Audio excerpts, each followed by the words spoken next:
14,000 travelers per day between China and America before the COVID pandemic. 17 minutes, the average interval between passenger flights between the two countries. 233, the number of sister city pairs between China and America. And 400,000, the number of primary and secondary school students learning Chinese in the U.S. One thing that I felt for much of my time in China was a curiosity by Chinese people to understand and learn about the West. Now, if we fast forward and we look now, I would say there's much greater awareness about China amongst Americans. James Heimowitz is the president at the China Institute, an institution with a history spanning nearly a century. 4 decades ago, he was awarded a scholarship to study in China. Cultures are very different. I think the value systems in many ways differ, but underneath it, we do all enjoy a common humanity that binds us. James believes that, despite varying values, a shared and fundamental humanity binds us harmoniously. Whether it's young kids coming in here and seeing the history of China through art, whether seeing it through, even everything as simple as rolling Chinese dumplings or celebrating at a holiday time, then these anxieties start to melt away as their ignorance goes away and it's replaced by a bit more of understanding. Monolingualism is the illiteracy of the 21st century. Similar to James, Stevenson shares the conviction that language holds the key to wisdom. It is through mastering a language that one gains access to a deeper understanding of a culture. During his tenure as a senator in Utah, Stevenson dedicated himself to advancing immersive bilingual education across the state. I was visiting a group of 1,000 college students, a third of them US, a third Chinese, and a third Russian. And I noticed that very few US students could speak Chinese, but almost all Chinese students were fluent in English. I was reading Thomas Friedman's book, The World is Flat, at the same time and realized that if America is going to engage effectively in Asia and the Middle East, we simply have to learn their culture and their language. In 2008, Utah introduced its Immersion Bilingual Program. The initiative involves schools instructing students in foreign languages for half the time, with the remaining half conducted in English. 所以就是希望学生到高中毕业的时候，已经有达到最高级的一种水平 （advanced level）。 As the head of the Immersion Bilingual Program of Chinese and English, Stacy Leon has worked here for more than a decade. So one of the important things about immersion is having the context for the language, not just learning the vocabulary. So these are pictures where the teacher has created a context for the words that they're using. 我们因为会说2种语言而自豪，我们可以用中文进行交流。 The more we know about each other's language and culture, the more likely we are to solve the geopolitical problems that face the world. The more ignorant we are, the more isolated we are, the greater the danger is. 你好，中国，汉语桥，我们又来了。 Both China and America are actively endeavoring to foster mutual understanding.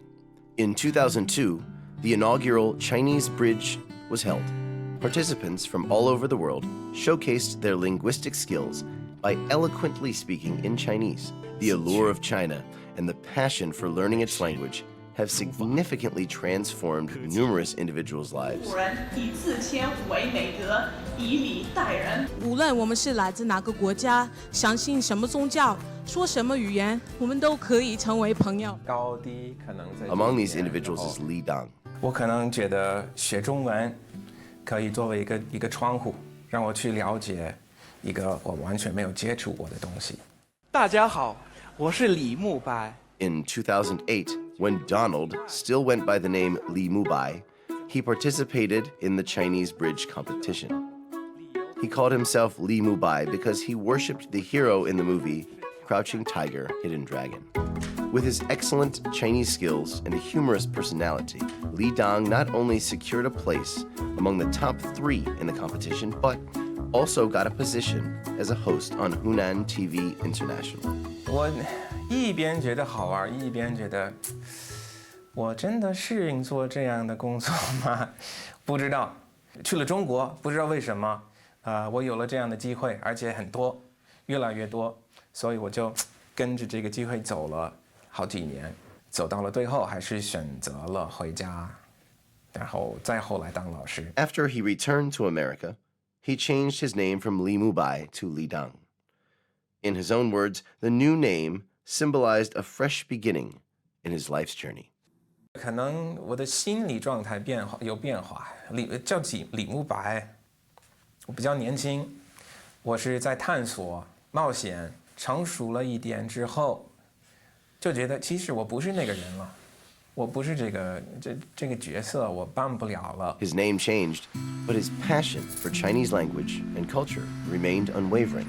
In 2014, he joined the Columbus School of Chinese, where he taught Chinese to diverse age groups and actively participated in cultural exchange programs. Li Dang's perspective on language is deeply intertwined with his advisor, Professor Galal Walker. In 2003, Dr. Galal Walker became the recipient of the prestigious Chinese Language and Culture Friendship Award, an honor bestowed upon individuals who have made exceptional contributions to Chinese language teaching, research, and cultural exchanges. Professor Walker's dedication to teaching and researching Chinese language spans nearly half a century, during which he has played a pivotal role in witnessing and contributing to the development of Chinese language education in America. We developed programs and we sent our students to China and to do internships. The main indicator of success is the people who could interact with people within the bounds of Chinese culture. I mean, they're not behaving like a Chinese, but understanding there are certain things. After years of teaching and researching the practices of successful language learners, Professor Walker developed a groundbreaking pedagogical approach called the Performed Culture Approach, which has significantly enhanced the teaching of Chinese as a second language. By immersing students in Chinese cultural environments, this approach moves away from monotonous memorization of characters and pinyin, providing a more effective and engaging way for learners to master Chinese through a general process of focusing on listening, speaking, reading, and writing in that sequence. He refers to this approach as remembering the future, wherein students are trained to anticipate and be ready for potential future situations. By engaging with these scenarios in the present, they can develop the skills and knowledge needed to effectively handle similar situations in the future. Now, this is Pat Pager. He's a very interesting person. Pat is a student of Professor Walker's. He won first place in the Chinese bridge competition for college students in 2004. What he recalled years later was the concept of remembering the future. 什么叫记忆未来？就是我们练外语的时候，我们得练我们将来要做的事情，跟将来很像的一个情景。中国人很少用“你好”2个字打招呼，但是中文课本基本上第一章都是让外国人跟中国人说“你好”。那如果中国人都不说“你好”打招呼的话，为什么让我们跟中国人说“你好”？来中国工作以前，我不吃辣椒，可以说是滴辣不沾。 After living in China for a couple years, Pat not only improved his Chinese language skills beyond what language instruction offered, but also gained a deeper understanding of Chinese culture and society.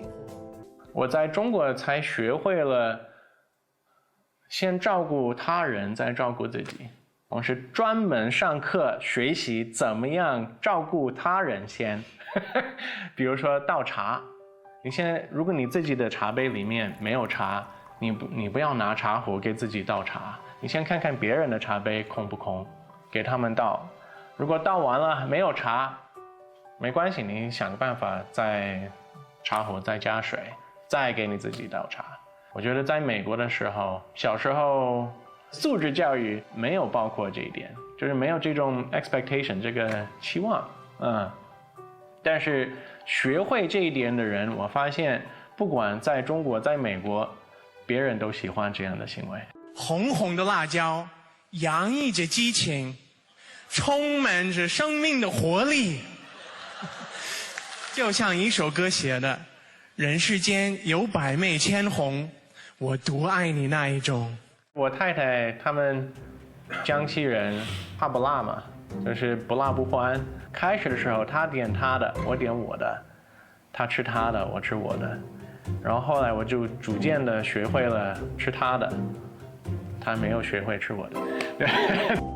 Pat and his wife got to know each other while working at the translation department of an internet company in Shenzhen. Whenever Pat spoke in English, his wife would interpret for him, and their bond grew over time.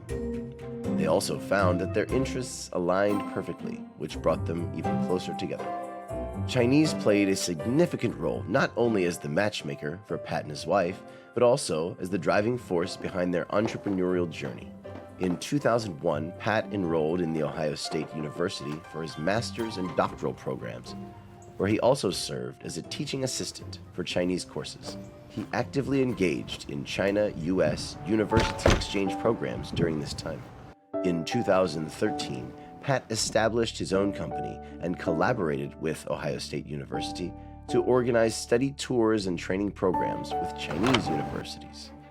Through their business, they have become a bridge connecting the two countries and promoting mutual understanding and cooperation. There's no culture without language, and no language without culture. For Americans learning Chinese, the language serves as a window to learn the culture. 大家好，我叫李小雨，我来自美国俄勒冈州波特兰市。She blends American jazz with the Chinese guzheng, creating a distinctive genre that integrates both Chinese and Western musical styles. 中文让我的生活变得这么丰富，我就觉得那以后我的学生也许也会跟我一样，所以我这样就是觉得，我也爱上了中国和中国文化，那我给我的学生分享吧，让他们也跟我一样爱上中国文化吧。Likewise, located 4,000 kilometers away, Professor Han Mei from Middle Tennessee State University is diligently striving to foster traditional Chinese music and instruments. Over the past few years, Professor Han Mei has collected nearly 100 Chinese musical instruments. These instruments are proudly showcased in the Center of Chinese Music and Culture at the college. This is a portion replica of Zheng Houyi chime bell. Zheng Houyi, the original one, Zheng was a small kingdom. Yi is a person's name. Hou is in his title, which is a marquis. Every single time I see students who have sparks in their eyes when they listen to my music. There's a well-beaten path on this old mountainside where I wandered when I was... And every time somebody gave me feedback saying, well, I learned so much today about Chinese culture. All these things, feed me, nurture me, and make me believe more about what I do. 我是美国的，美国宾州的，以前住在苏州的。音乐是我的生活的一个大部分，我觉得跟中文和音乐在一起是最和谐的。Anastasia Coase, an enthusiastic singer, is active on various social platforms and chose the stage name Caterpillar. Her decision was not driven by any reason. She simply finds it cute and endearing.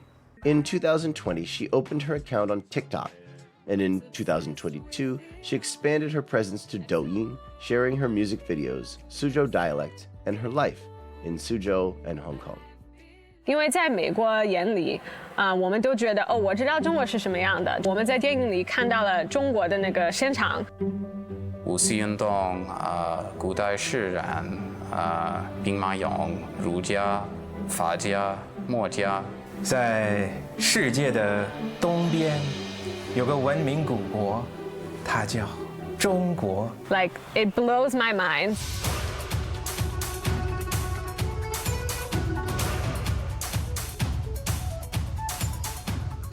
如果一个人想研究一个国家的历史，他们应该学习那个国家的语言。James Dannison is a graduate student at Ohio State University. His chosen field of study falls within a less common area, focusing on the examination of Chinese scholars' perspectives on traditional Chinese culture during the May 4th movement period. 我研究我的语言学题目的时候，我发现了，以前很多知识分子他们不喜欢汉字，他们认为这些字太难了，阻碍他们的教育，因此他们鼓励实行简体字。The most influential scholar who started teaching modern Chinese in the United States was Professor Yuanren Zhao Yuanren. He started teaching modern Chinese at Harvard in 1922 and invented a teaching method. Later on, we call that 直接法. That model was established by Professor Zhao and has been used up to this moment. Chinese originates from a distinct language system, contributing to its inherent complexity in learning. Many multilingual individuals consider Chinese to be one of the most challenging languages to acquire. The pronunciations, like the those are the hard ones. 对我来说，写字是最困难的。Learning the differences between dialects and accents. There's a problem, when you're learning two languages.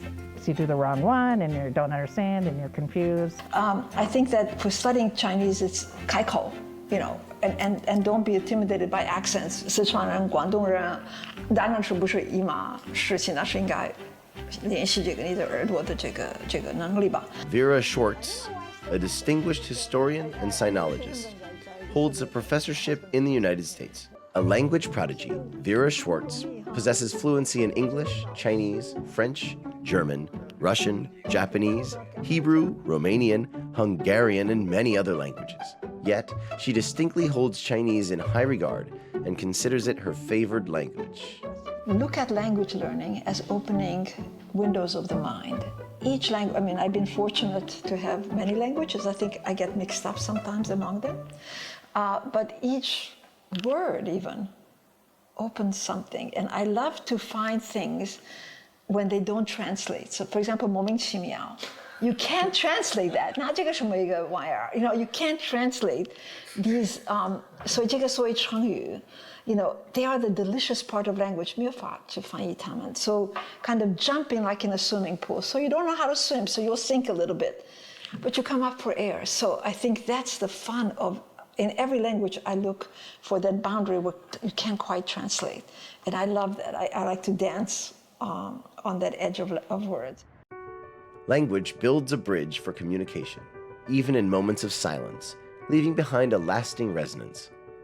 At the Minnesota State Academy for the Deaf, a special community of teachers and students is engaged in the process of learning Chinese and understanding China through their own unique way.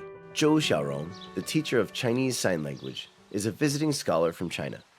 She herself has hearing impairment and brings with her a background of teaching CSL in China. During her CSL classes, Ms. Zhou frequently interacts with her students and encourages them to participate on stage for practice. Currently, she's dedicated to both teaching and researching strategies to encourage more hearing individuals to learn sign language. Her aim is to diminish communication barriers and create increased job opportunities for people with hearing impairment. For communication with people and people-to-people exchange, many years it's happened. Hearing people look down, or really deaf people, they're not equal to hearing people. And so we really want, and what can we do? It's important, to learn about China for deaf people too. Yeah, that's really true. That's really, really true. Currently, CSL teaching programs have been launched in 3 schools located in Minnesota, Iowa, and Delaware. I am driving to school on my second to last day of my adventure at Inghua. Susan has over 30 years of expertise in managing international schools. She is engaged in exchange visits to schools in China twice and has extensively traveled around to gain a first-hand experience of life in China. We went to Guilin and Yangshuo, and we took these little 2-person rafts, and all lined up. Right after this, we all tipped and fell in the water. But it was very, very fun. The box is a present for Susan's 70th birthday, containing cards from her students, as well as photos inside and outside of the box. This is when we got the National Blue Ribbon Award in 2015. That's in Washington, D.C. National Blue Ribbon schools receive special recognition from the U.S. Department of Education. Out of the 2,225 schools in Minnesota, only 8 were nominated for this distinction. Ultimately, Yinghua Academy emerged as a standout and won the prestigious award. Upon her retirement, Susan intends to embark on a journey around the world with her husband. While her role may shift, her heart remains unwavering. She expressed her commitment to continue contributing her utmost to initiatives that promote positive China-U.S. relations. 是美国的天空和中国的天空，我们在同一片大天下。 This young girl, who charmingly recites Chinese, goes by the adorable Chinese name Hao Tiantian. She has been learning Chinese for 3 years. Someday, maybe you could go do something that involves speaking Chinese, and if you don't know Chinese, you'll be like, what are you saying? I don't understand you. But if you do learn Chinese, it'll be good because you could get to talk, and someday, maybe you could interpret someone. Well, 我回到了美国，交美国朋友的时候，我开始发现我在生活上跟他们的不同。Sam Bowen was born in America, and he accompanied his parents to China when he was 4 years old. He resided there until the age of 16, with extensive experiences in cross-cultural communication and a profound understanding of cultural differences between America and China. Sam possesses insights that exceed those of most individuals. Like, I have to speak much louder to get my voice heard because people are always trying to make themselves heard, and there isn't as much opportunity to make sure everyone is getting their say in. Like, in China, there's a lot of thinking of the community and making sure that everyone is represented, everyone can voice their opinions. In America, it really is you do what is best for you, and you hope that it turns out okay. Profound disparities in language and culture have rendered China-U.S. relations particularly delicate on the global stage. However, an encouraging trend has emerged as an increasing number of individuals have undertaken the task of spreading Chinese culture. It is hoped that by knowing each other better, the people in China and the U.S. will enjoy amicable relations forever.